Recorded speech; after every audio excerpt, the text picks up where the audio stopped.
Hey guys, I wanted to show you my updated brow routine. Excuse me if I feel funny, I have a sore throat, but I really wanted to do a voiceover and I wanted it to be detailed. So let's jump right into it. I start out by combing through my brows with a spoolie, and I make sure that all the hairs are straight and are brushed upward. That's very important. So I go in with a MAC 266 angle brush. You could go in with any angle brush, and Anastasia's Dip Brow Pomade in dark brown. And I hit pan a long time ago. So basically, you could take any gel or cream and just carve it out. I start with my bottom, and at the bottom I always like to go from the front all the way to the tail.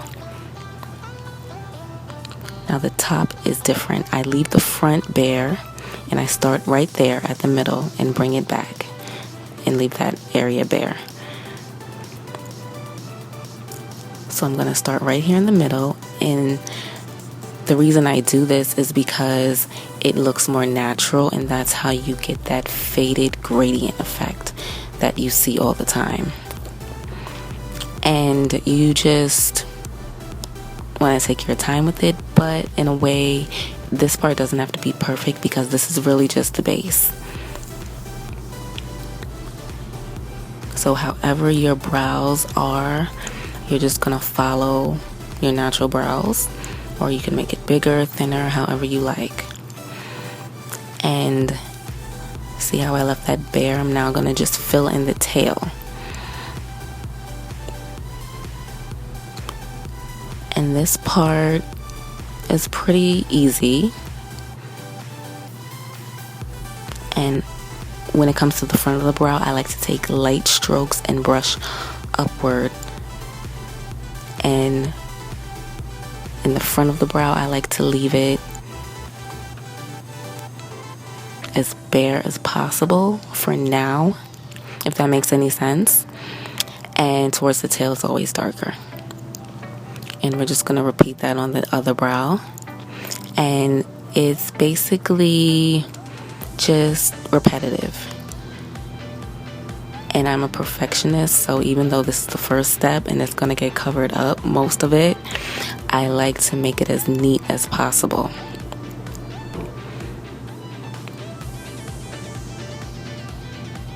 And pomade is a good base because for the next step we're using powder, and I like to take matte black eyeshadow, and I'm using this black opal, I believe it's the Color Splurge palette, and this is called Black Shock. And I just take that matte black, I take that same 266 angle brush, and I only fill in the tail part right there and a little towards the middle. And you're going to take your time in doing this too, but even if you make a mistake, it's okay because everything is going to get cleaned up with concealer. So I'm really taking my time, even though I sped this part up a little bit because it's just, very tedious. But by putting a matte shadow or powder on top, it's really going to camouflage the hairs, especially if you have thick hairs. I kind of have thick hairs, even though the top part of where the arch is a little bare.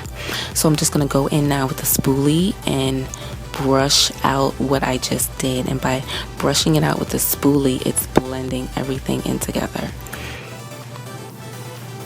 And I'm just doing the same with this eyebrow, but I made a mistake right here on the tail. I went out of the line just a little bit, as you can see right there. But it doesn't matter because it could get cleaned up with concealer, so don't freak out when you go outside of the lines. It's totally fine. You just get it as neat as possible. And it was a little bit difficult for me just because I'm doing it in front of the camera and I want you guys to be able to see, and I want it in the frame, and I was, trying to make sure that you could see it and also that I could see what I'm doing. So I'm just going to take a spoolie and brush it through, and this is really blending all the hairs and the powder and the pomade together so it looks as natural as possible. And it looks nice like this, but I'm totally extra, and I'm going to take this LA Girl concealer, but I'm not using the product inside. No. I like to use the brush because I just like the brush on it. It's square. If you have a square brush, you could use that, but I like to use this, and I just take that and I dip into my Graftobian palette with it, and I combine these two colors, and it gives me the perfect shade that fits me.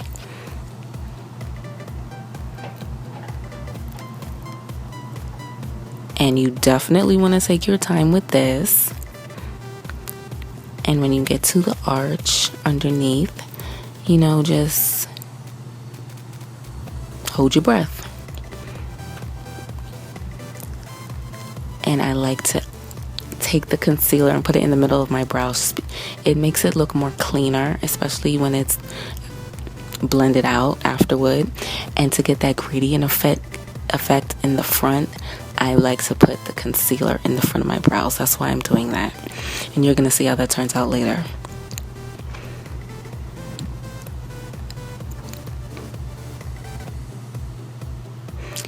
And if you notice, I'm flicking upward. I flick the concealer upward just like that.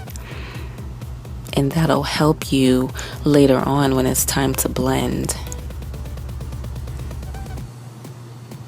And if you make any mistakes, you could just go back in with that angle brush.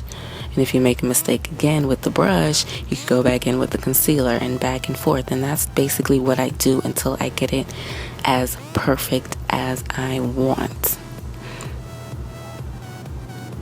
And I'm just going to repeat the same thing on the other eye. And I like to get it as close as possible. Carve it out. Tap it on there. Brush it downward, then just smooth it out just like that and bring it down.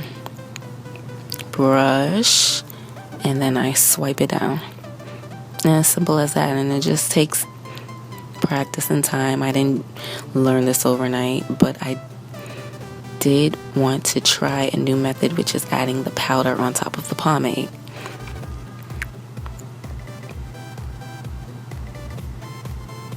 I basically felt like the dark brown wasn't dark enough. You don't have to do that, but that's just the way that I do my brows now. So I made a little mistake on the tail. It's totally fine because I'm going to go back in with that 266 angle brush from MAC. Just like that. Straight like that. That's it. And now it's time to blend.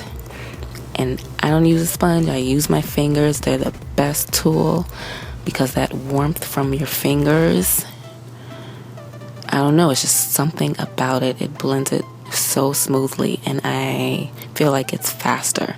And because my fingers are small, I could get in closer. And sometimes I'll mess up too. Maybe I'll smudge the brow. But that's why you could go right back in with that angle brush. And it's really no big deal.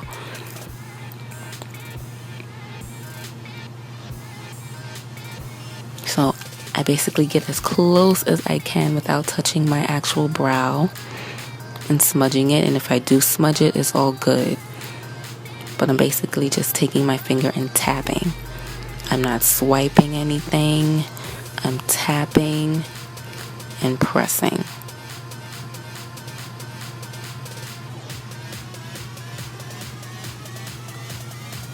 And when I get to the top, I feel like my brow is really close. The tail of my brow is really close to my hairline. So that area, that space right in there, it's kind of tight for me, so I take my time. I really take my time. So after I do all that finger blending, I go back in, do touch-ups. And I know this seems like a lot of steps, but off camera, it doesn't take that long. But on the other hand, if I have a lot of time, I probably will take like up to an hour to do my brows, just because I have that time to do it. And I'm a perfectionist and I want it to be a specific way. And if you need to add more concealer, you can add more concealer and blend it out. But after I did my touch-ups, I feel it's fine. You always go back in with that spoolie so you could blend out that concealer that I put in the front of my brows, and that is how you get that gradient effect. And it goes from light to medium to dark.